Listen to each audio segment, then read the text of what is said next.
Gambia government is also reportedly owing Nawec close to $750 million. This led to numerous blackouts during the Ramadan period. The millions of dollars that the government owes Nawec and Nawec's billions owed in loans that Gambian taxpayers continue to pay highlights the financial calamity Nawec finds itself. And all of this, I tell you, is at the expense of the Gambian people. The signing of the agreement with Senelec has been a disaster from the beginning, with one of Nawec's own engineers blowing the whistle about how senior Nawec officials failed to ensure due diligence to secure the best prices for electricity for Gambians. Our group, those of us out there, we will work with all Gambians of all spheres to peacefully demonstrate our dissatisfaction with Nawec over their latest tariff increases, which will surely compound the cost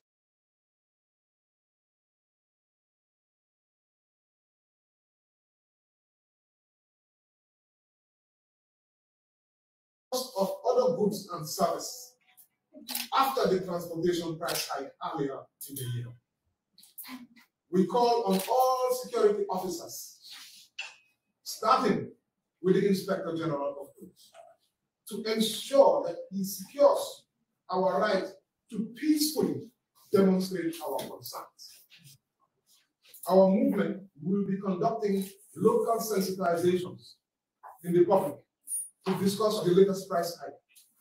And we implore on Nawec to tell the Gambian people the real reasons why they have introduced this extortionate new tariff. Finally, even if a tariff was to be introduced, an increase of 37% for electricity and 20% for water is clearly unaffordable, leaving us with no option but to demand that Nawec returns to its previous tariff. Therefore, bring back cheaper tariffs. Thank you.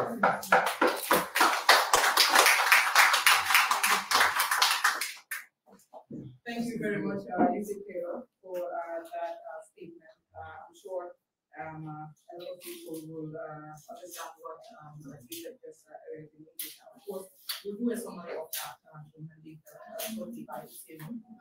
Gary will help us do that in if you're ready, as soon as possible. Yeah. You can go ahead.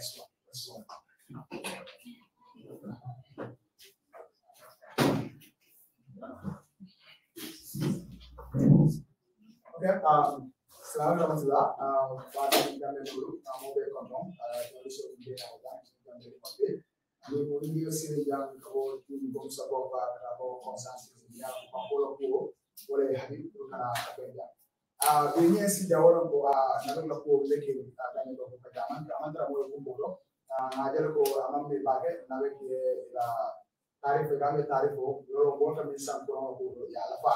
La faro mi ama mo amana gande din mo de nya ba ko sa me mo de ba ko ya dibe har mi nya to ro ko ba ko mo ba ko de ye ko ron so do ani ji o nya mo isa aftua ga sa apo mes ela ko so sa si do ma be be ndu ga ne ko ran ko sa mo le ne ka je so do o mi la nya to para Gambia la masukunda na de ko nya to ni mantra diga Gambia de mo la so ko mi be na mi na la ji ay la ni Tariff investment ni ako pour la famille anti la famille kalau dengan antara persen ni ako kansa mani woro la yoro la fa pronka muam pasen de muam yoro la fa jio kam kamero besto ko kam o ko se yo mi fa mi de besto kam mojo ena ni na la ka na de ko de ako manyana kala albo ko mo to ra kanne ele nyanto ko ko di la ni jio di la misro bi oke be to ra kala fa na boni suro mi ala ga me pura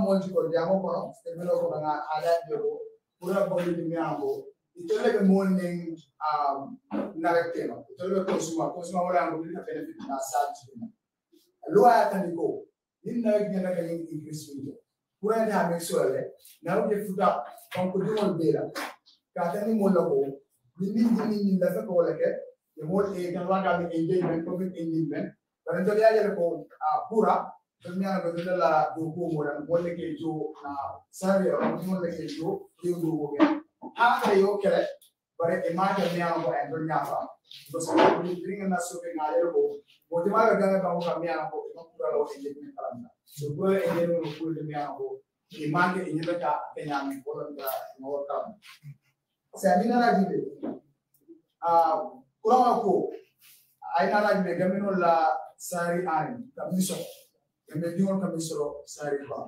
ani ne kurang la ba ne kurang ko la ba ya ko gambi ala ko la bolunya ba gana tadendele bolunya gana ko lendele ba ko no ta ala jamo ko ko je ko gambe bu banko le ko ala ndema jio ma de problème o ja mo be jio ba mi na Nawec ma ko be mi ko iso international kade ko jigo amanga problème o gambe jamanda ani ma ko jigo ma ke problème gambe banko ka so diamo ko ay ko Nawec ngare sa ninge ya ni ko Gambia la mas Nawec ya tani mo la ko Gambia la mas bunda le judo le Nawec le ga min jo ara ko $750 million siba after ngade ko nango Nawec fana le judo le soto Sénégal la compagnie ne ga Sénégal ya ga ko million billion killing ya no ya tam na for the world of the day ya ko Nawec mas to one side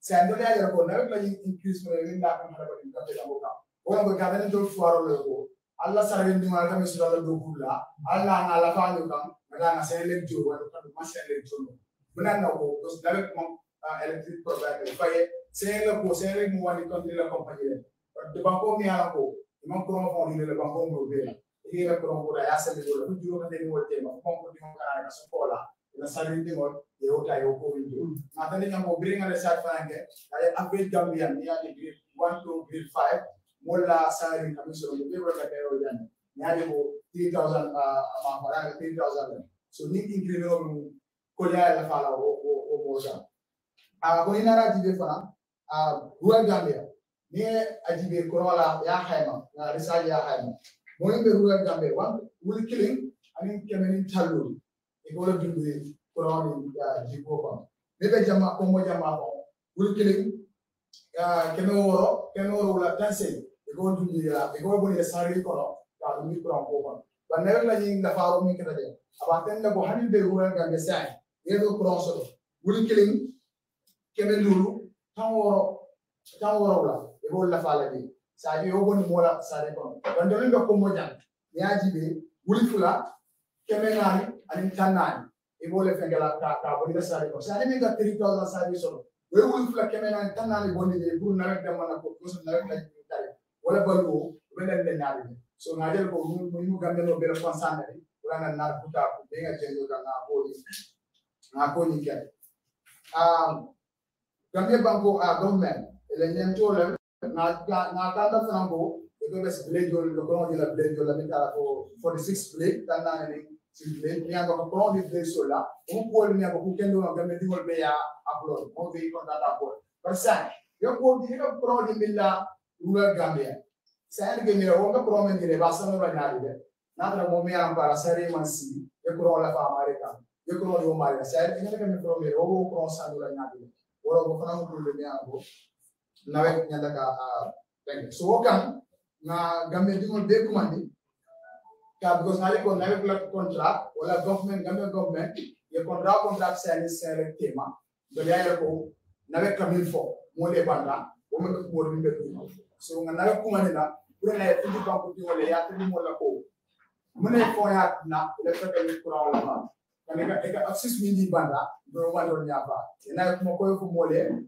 andu na dimension min kale ko kura ni ay jijuma ko Gambia di mo ko min dogu ke yaay ke so kura na fanu na tra fa do ken la ta jijuma ko mo be handi ni no so kura sandu wala kura be min dane ya muru ni mole abije sawo kam do banko di mo be ko mandila kawo police bundala ngana kan mani mba ko bere ko to be ko sole ko mo bere gas ba hay gas ko mala gas wala ka mala gas ni gas ba la lafa kono joro lafa ay mun toro simoma ayer business o lafa kan da ko wol sanke mo ko ken dala se sa ga ma fi mo twini dala se la ko ne bilo lafa moye abana mala business o lafa la ni business o lafa la abina mun na banku ni wala kamba ko banku ni wala abina wala toro ba so kron ko ni is connected to all businesses so ne kron lafa ga jiro lafa ko be lafa la ba ko mo bina toro bina mo kam wala na mo be kumande mo be nana police lo ga be lo amanke koti kuti amanke pati kuti amanke si kuti ga be lo mo be yeka ko wala jo ni ko so ta ma so to ya ma so ba to le jo sa so ta ga de so ko be findila bandale peacefully hayro kono kana ni ko atandi Nawec planning ga be maso kundala bi be kere bo ka ni ba kala da dala ko mo ya ko ga banko be mo bless mo be findi o lo la sa ni police be engineer so la katani la ko na nyanto lo prale kame di mola na fi desido kam na banko be ko male kata na nyanto fo mole so no for la sida bayla ko gambe mo be bless mo be so kono e la sida fe so kono ni mo fi dida e fi di gambe banko e na ta ma tani la ko enough is enough the for ya sura gambe ko the for doy man ko ka ba kan la sa bring back the people tariff ko bije ali amul na ba ala ba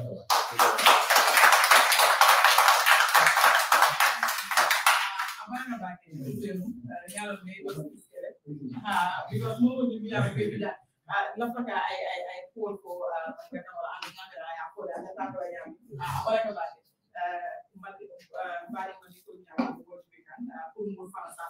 because it's very important that we do the liberation as well in all of our so people, the local people that are really affected can understand what this gathering is all about.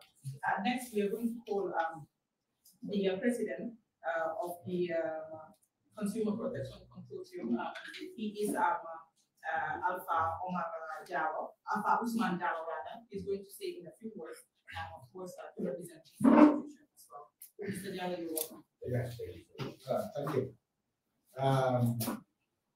Yes, good morning, everyone.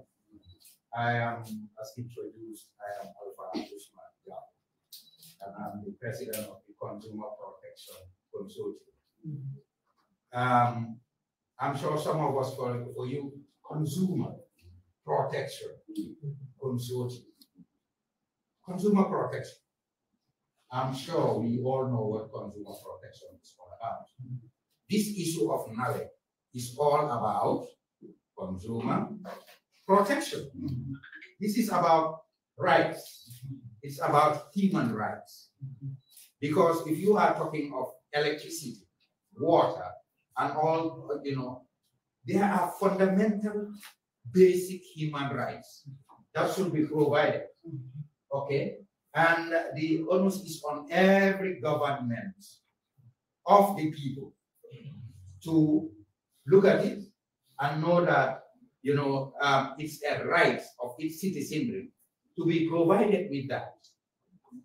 And key among the messages that I have heard here is about access and affordability. Affordability. We are not saying let it be provided freely to you, but let it be affordable, and let also it be of quality. This is an issue. It's not about, yes, we are providing electricity, we are providing water, this does not need to be politicized. This is not about politics. This is not about politics. I'm sure most of you here are renowned activists. And the moment the general public see Flex Dan, see Killer AIDS, and some of these young guys, they say they are up again. They might have been inspired, or, this is maybe an influence coming from the opposition. Let me make it clear that we are not here to sensationalize anything.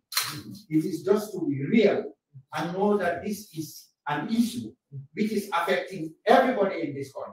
Whether you are a minister, whether you are a permanent secretary, whether you are, member of the civil service, or whether you are in the informal sector, it is affecting the business sector, it is affecting the tourism sector, it is affecting every aspect of our economy, socio-economic development. So this is a concern, and it should be a general concern for all Gambians. So I applaud Team Gomsa for coming up. These are the sorts of associations and pressure groups that we are looking forward to seeing. Civil society associations should be very much organized. And as a consumer protection association, we call ourselves consortium. This is what we've been crying for, that we need associations, people to come together. And it's not only about being an activist and, advocating for some other issues which may not be related to, it could be climate change, it could be issues on water, it could be issues on the high price of basic essential commodities. It could be the issue about transport, the issue of transport and infrastructure in the Gambia here, where we are faced with, this is the reality. Whether you belong to this party or that party, the reality is that we are faced with several challenges, and some of the institutions that are mandated to take care of this, in this case, it is PURA. In this case, we are talking about PURA. Now, okay, we'll give them the benefit of the doubt. We are not saying, well, for the consumer protection consortium, I'm sure we will be engaging Team Gomsa. And for us, we believe in dialogue. And we feel the way this thing has been, cooked by Nawec and endorsed by PURA, we feel the necessary consultations of the relevant key stakeholders was not done. Probably. We agree with PURA that yes, we have called stakeholders. Yes. Okay. The GCCPC, that is the Gambia Competition and Consumer Protection Commission, was at PURA. Some other consumer association was represented at PURA, but not the consortium for that matter, because we were taken by surprise. And the consortium supposedly should be the platform where the other consumer associations, it would be a common platform where all these other consumer associations would come. And then this is what it's like tango. It should be an apex association.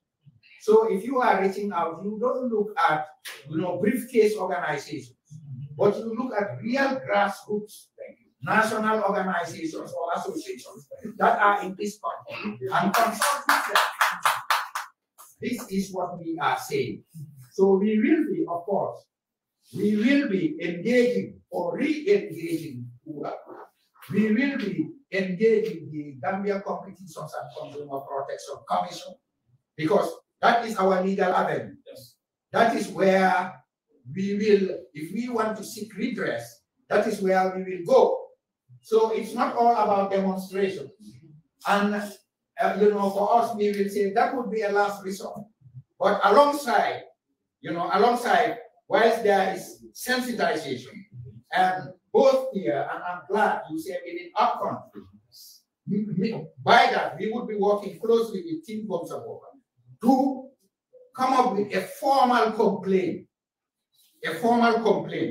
because Team Gomsa and all the journalists and all the police officers and all the business community are all consumers. So we will be coming together, come up with, identify all these issues, and come up with justifications why the tariff should come down. And then we would file that and engage PURA and all the other stakeholders and see whether negotiations, there is room for negotiations. In the event that that happens and we come down, it is just, inconceivable to increase tariffs, not 5%, not 10%. We are all negotiable, but 37% increment. And the multiplier effect, that what would happen if electricity and water increase. Everything increases. Everything increases. all everything, be it, the cost of the ice, cost of storage of meat, cost of transport, everything in this economy increases. The basic essential commodities that we need will increase. Is that what is ideal? Is that the way to go? Does that make economic sense? It doesn't make economic sense. It doesn't make even political sense. So here we are. We are going to rally together, and we are indeed very, very happy that we have Team Gomsabo in this, and we are calling on all other civil society associations to come on board, and we will engage Pura, Nawec, and the GCCBC, and from there, if depending on what comes up, then we will. Yeah, we are certain that in fact we will start from now working on filing a formal complaint to the GCCBC on this and bring out all justifications. Here we are. Congratulations, and we also want to thank the media for really taking this on. This is everyone's time. So we are looking forward to making sure that this is popularized and everyone in this country and outside know about what is happening and the plight of Gambians. Okay, we thank you very much, and I want to also, on behalf of the executive members of the consumer, that is the CPC we call it, the Consumer Protection Consortium and the Consumer Fraternity, we are in support and we are in this together, and we want to thank you very much. Okay? And forward ever, backward never. Thank you very much, Uncle Alpha Usman Jallo, President of Consumer Protection Consortium. Thank you very much for that wonderful preparation. Now, moving on, we're going to invite Faru Cisse, junior activist, to summarize it all up because we say we did just so we're going to be able to Faru for that statement. Just a summary.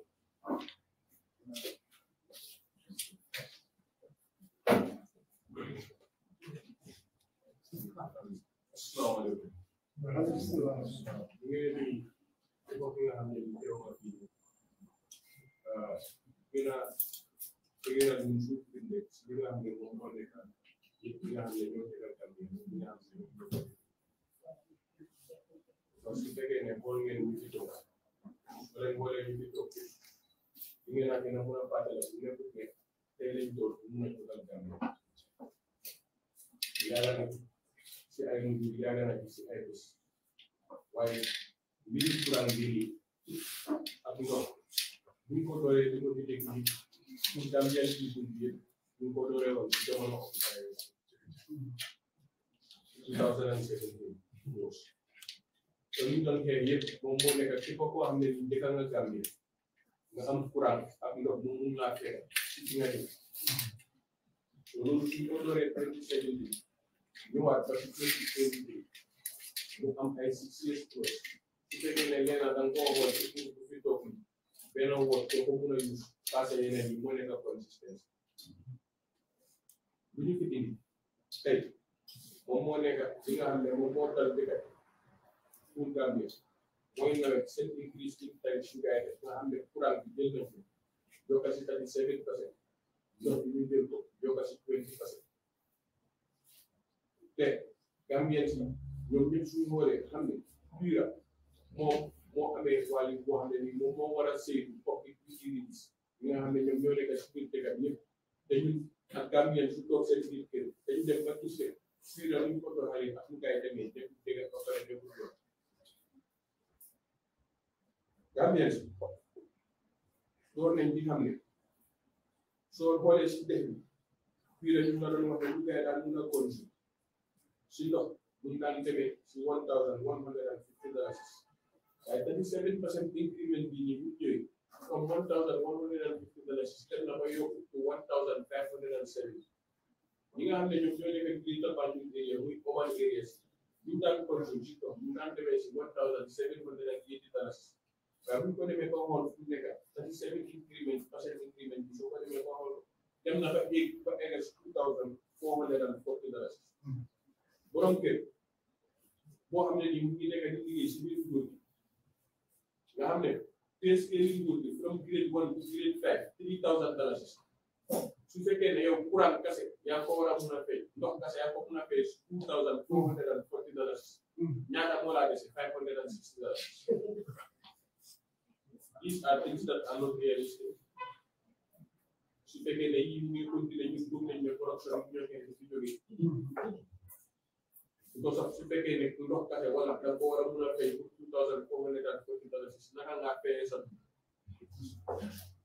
te ñu ko doole si Gambien si ñu ñoo am seen kër boobu mu si nekk di si luwaas nga ne $5,000 soo ko denc pour weer bu dee bu nekk da nga am pour denc $5,000 for 33 years pour nga am $2 million kër bu baax mënul laa amal $2 million ndax nit mun na am $5,000 sax bu fekkee su fekkee ne yaa ngi jël sax ba pare si doo fee te Gambien soo doolee si aar dem ba yu aar ba si kaw yëpp ndox bu ngeen moom moo nekk si biir bi.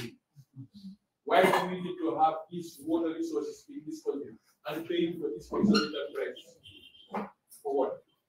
We will never take a lot of it. You can understand. You may never see it. Government begin and new this is village or 46 bigger. Then you know I'm not upfront.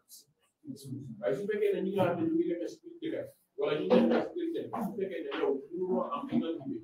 37% increment bi suñ ko exist naka la ñuy def di mun a fayee because dem nañ ba gis ne ndox ak courant dafa am lu nekk ak biir boo xam ne nii nekkaat biir baax because ñun yëpp fekkee woon nañ amoon na time boo xam ne nii nit ñi suñ toogaat seen biir kër yi bi nga xam ne dañoo eewu suma fay seen gaz foowe dem liggéey di ko ñëwaat taalaat ba after timis biir dëkk bi soo gisee ñun ñëpp ñu gën a because of lii dafa nekk loo xam ne nii dafa naxari Gambia bi yëpp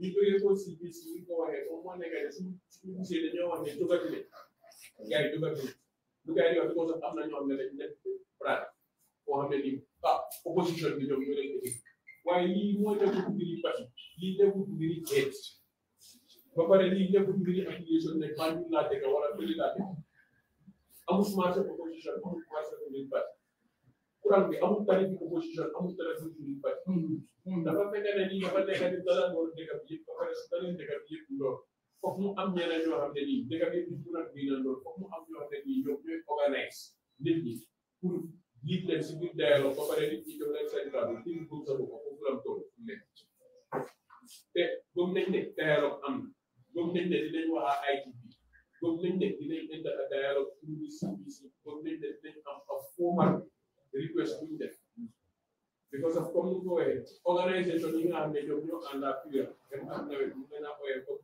green based organisation yi nga xam ne dañoo toog rek di dem di seet ay mbir yoo xam ne nii grassroots organisation si nekkul ci bopp te ñun su fekkee ne ñun silent nañ si lii dañoo betray a whole nation and a cause su fekkee ne lii bàyyi nañ ko mu jàll leneen daf see ñëw teg ko the price hike on food items bu ngay xew am na leneen ak leneen bu ngay xew waaye su fekkee ne nawet dafa ñëw yokk 37% increment si biir courant bii nii kuy jaay ay $10 daf ko mën a yokk ko $13 because of 36% noonu la demee soo lii mu ngi nekk di dem si tegal ñun ñëpp ñu ngi nekk di xool ba pare ñu ko nekk di ko xoolee yëpp fekk ñun ñëpp ñu mun a jël step lu ñu mun a def jëlee step mooy nekk tuuti sensitisation lu ñu mun a jëlee step mooy nekk tuuti dialogue waaye su fekkee ne sensitisation woowu dialogue woowu lu ñu xamee woon rek la ñoo demee ñu go to the streets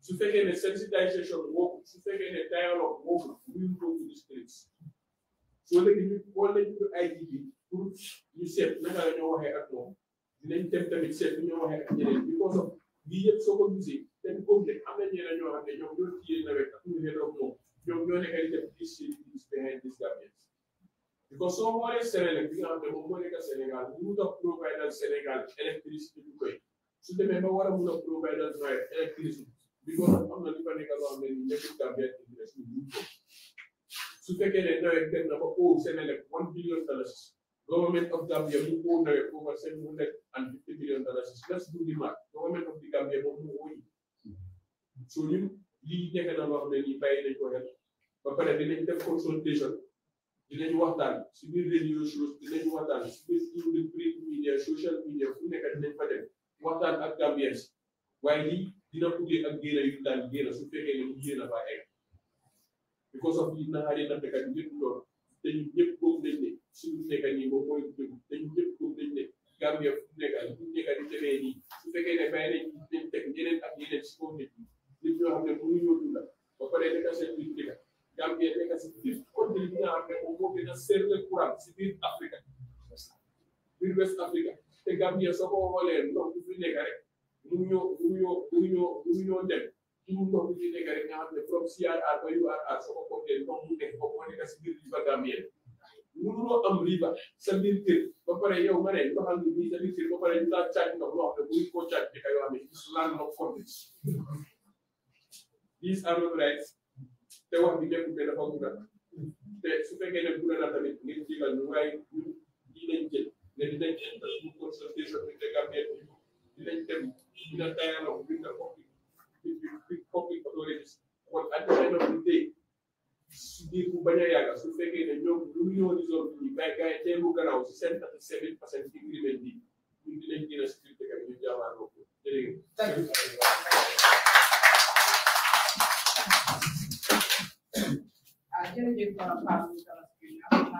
loolu leer na trop comme mu ko waxee rek olof bi dañ woon ñëpp ñoo xam ne képp koo xam ne yaa ngi déglu wala seetaan si jamono bi pour nga mun a am li nga xam ne rek mooy xibaar bi di am rek fii bi nga xam ne ñoo teew fii nii Omar champion di la jaajëfal bu bëree bëri di nga jëli sa wax ñëw maa ngi gis Sanjay tamit mu nekk ndaw Fatou nekk lecturer yu ci di tamit maa ngi recognize li nga xam ne président ak Omar Camara aspect we acknowledge the presence to this press conference. Next, Kuma Moy Lamin Mane comes down here and volunteer for a short statement on the statement concerning this press conference. Lamin, you welcome.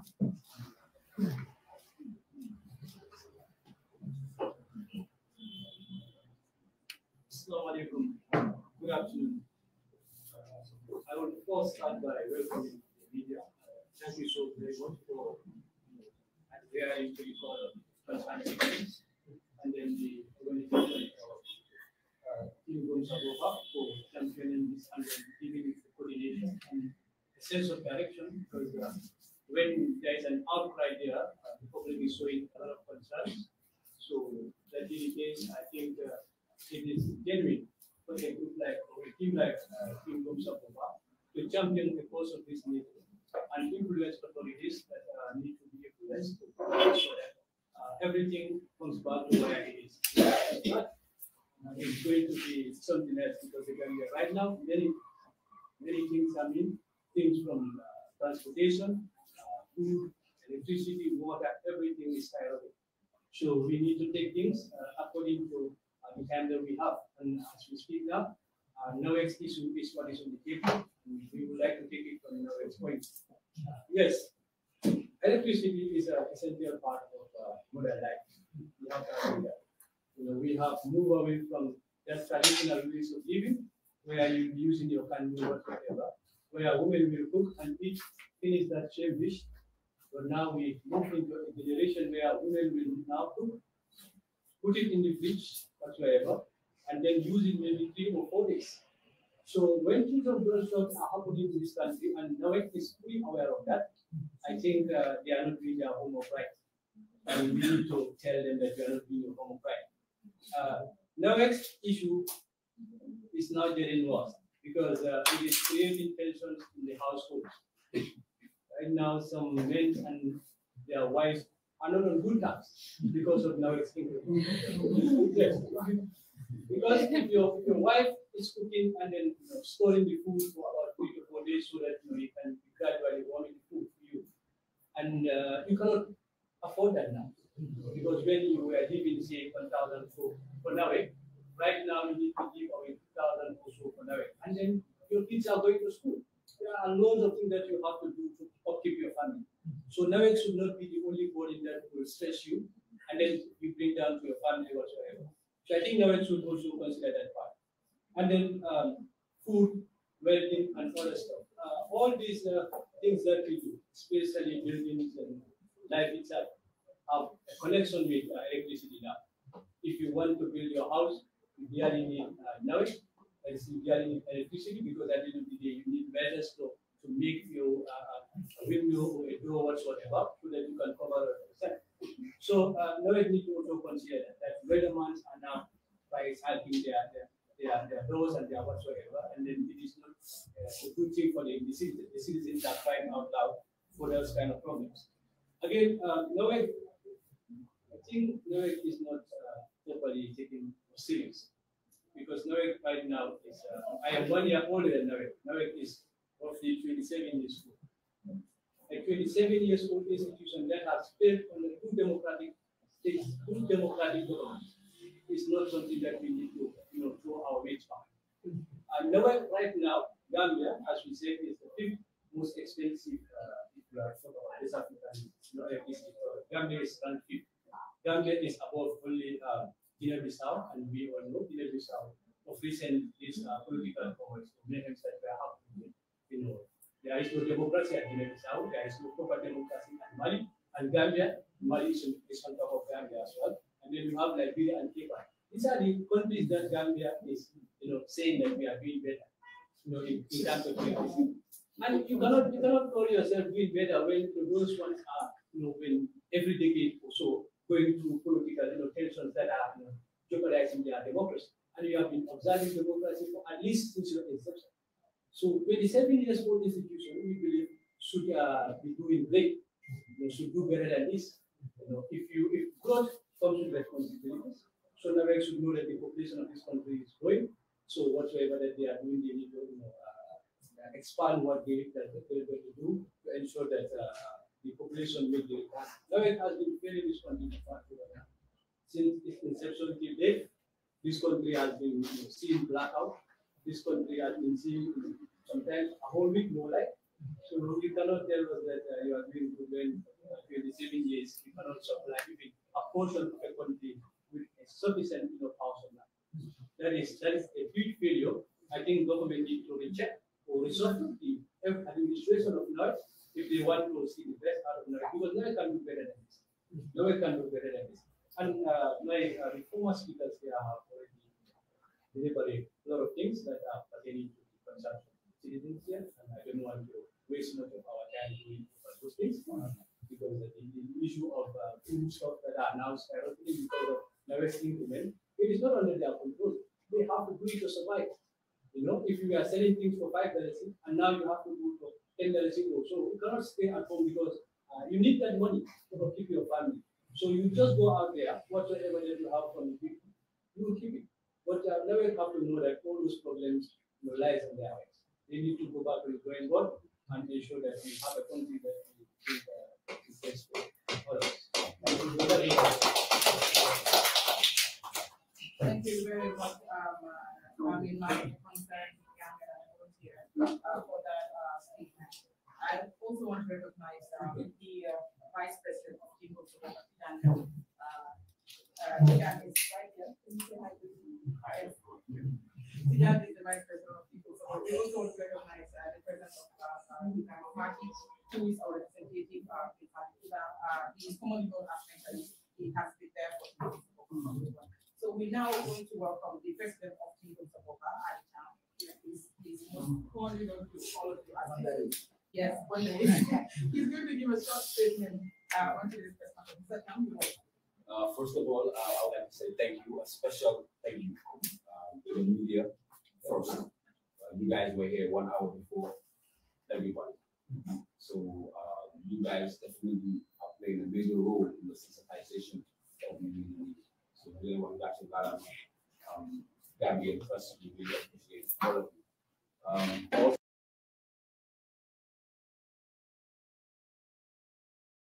Also would like to say thank you to Alpha Omar. We are Hamantane, the job that I am Tago Hamantane. You kill for Puto, and I'm going to Japan, saying how I'm going to tell you one Hamantane. We're gonna make a young thing. No Yagan, no Fiji, the other story, we continue the other. Even though the we highly appreciate it. The big campaign, people who are participated in this campaign. It's been less than 1 week, but people are taking ownership. People have opened up WhatsApp groups randomly to communicate the flyers and the messages. People are communicating on a local level. We highly appreciate everybody's participation. It's not just groups of work, it's Gambia, and Gambia is everybody. The number one of them, this is something that, as an organization, is our mandate to stand up and defend what is major concerns in the Gambia. We really don't have the capacity to do everything as an independent organization, so we try our best and we rely on our partners to guide us through this so that we can have something very successful. We are not here to be labeled as people who are coming to cause trouble. We are here as concerned citizens who are wanting to speak on behalf of the general Gambian population who are facing a situation where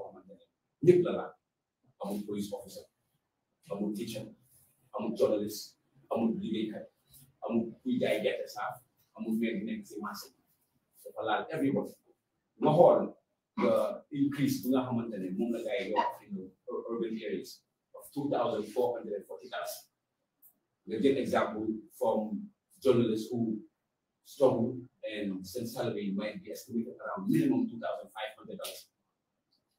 $2,500. That's the average. Accurate average is $2,500. Example from the journalists who want to spend $2,440, meaning $60 will be the remainder of his or her earnings.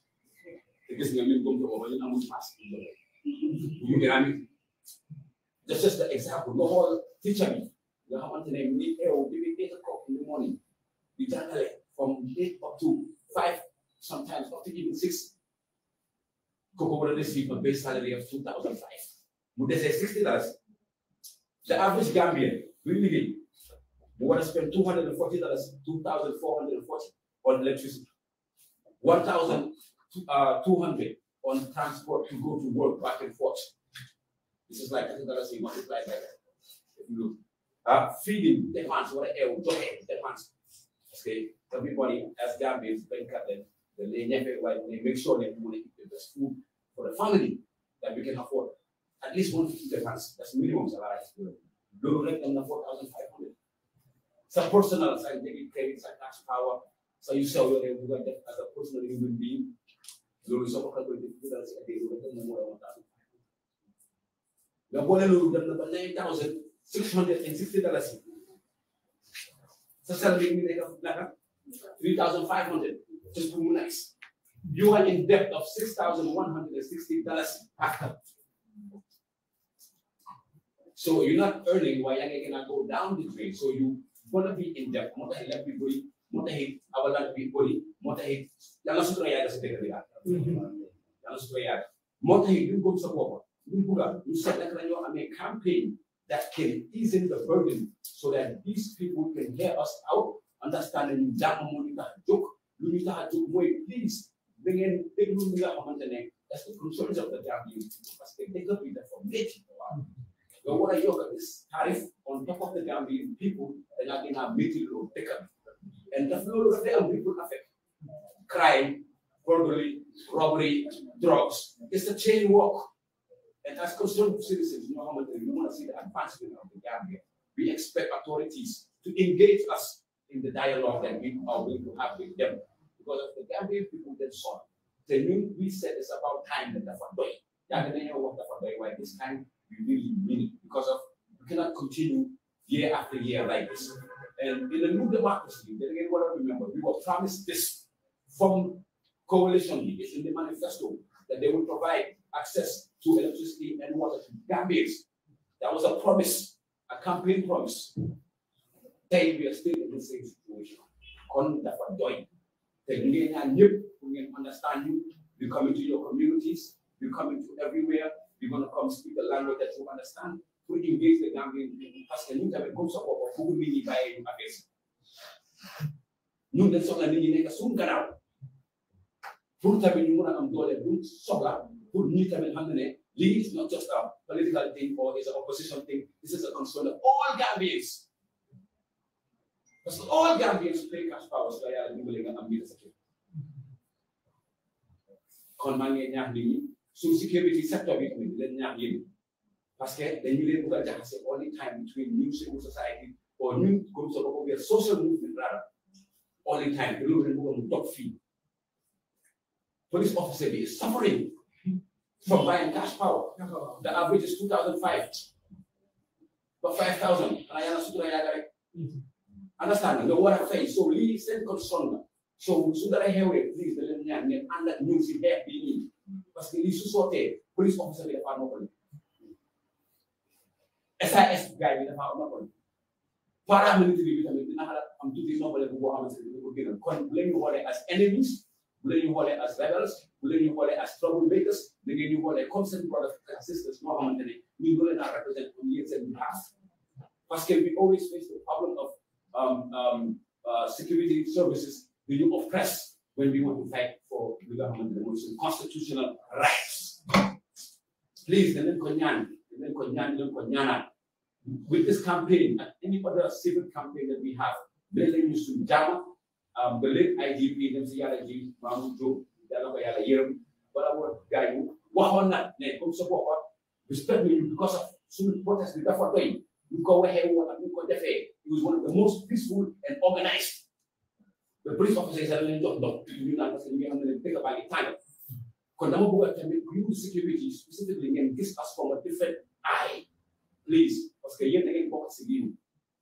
du toujours ngeen war a sanitaire gaz wala déedéet waxtaan ak ñun toujours ay rakale am na ay bokk yoo xamante ne ay police lañ ay cousins ay fathers ay uncles ay aunties kon please ngeen bàyyi xel loolu lii pour yéen la ñun mën nañoo toog suñu kër ku fi toog fii kenn ku nekk mun naa wax ne sant yàlla am na njëgi cash cow ak lu métti bi am na fi ñoo xam ne sax am na solo kon su caarane mais ba jeex su leen neexoon ñu ne ñoom ñu taxaw si xeex bi waaye soo gisee ñu koy def tamit parce que dafay jël ba pare dafay ñor so am building on the general Gambian population di waxaat government bi tamit ne ñoom bu ñu xoolee ne ñun opposition lañ ñun we are here we are the sixth arm of the government xam nga dañ lay wax rek am xaw ma ñaata am we are the sixth arm so ñu si government bi leen bokk kon bu leen ñu xoolee opposition bi leen fàttali ko ni tey la waaye démb bu ñu méttee woon pour sa bopp ngeen yaakaaroon pour ñu leen a mobiliser ndaw yi pour advocate for change ba yàlla def change boobu ñu am te the same team comme sa bopp boobu suñu neexoon ñu fight for positions wala nekk ay ambassador wala def leneen ak leneen waaye ñun fii la ñu yàlla teg kon jàppale lañu suñu nekk ngeen dañoo def ay radicals ay criminals ay doomu réew leen doomu réew ñu jógee ko si waajur yu baax jógee ko si kër yu baax ba pare tamit nekk ñoo xamante ne lii moo ñu ñor incha allah man loolu dama bëgg a mu leer ñu maanaam ma nag waaye as head of the organisation this is very very important ba pare tamit as usual suñu amee press conference security yi dina ñëw so am na ku fi nekk waaye ñu ko bëggee parce que suñu ko daal toujours understand nga dafa teew te ñu ngi ñaan yàlla lu fi mu di jëlee na dem wax boo sam ni ne ñu de parewul def terrorist attaque de ñu de demoon di bomb fen de demoon dara lii la gars yi bëgg a def lii ak lii la gars yi bëgg a def te bëgg a engage waxtaan pour cash power bi wàññeeku pour yow suma boss ak man ñi nga xamante ne maa ngi laa liggéeyal si salle bi. Thank you. So last but not least, one more thank you to the media. Please, all media that is here present today, we want to add you guys to the bigger race moving forward. I mean, the eyes and the ears of the people. So thank you so much. And thank you so much to John Carlos Guy for supporting one way or another. And we are calling on anybody who wants to support. We got the more initiative media, again, support, because of at the end of the day, leader for Nicaragua, we do it from the heart, and the whole system can push you, can influence you. So we be calling on support from the general masses who be thousands around, and together rather, to make sure that this fight is done. That's what we will support for. Thank you very much, Mr. Tam. Ali, he's the president of the So by now, we're going to move to question and answer session. The media, thank you very much again for coming. This is going to be a time for you to ask questions to the president, spokesperson. Who do you feel like you can answer? If you're ready, let me have your names and the institution you're representing. Who is going first? Oh, we are not having any questions. We are okay.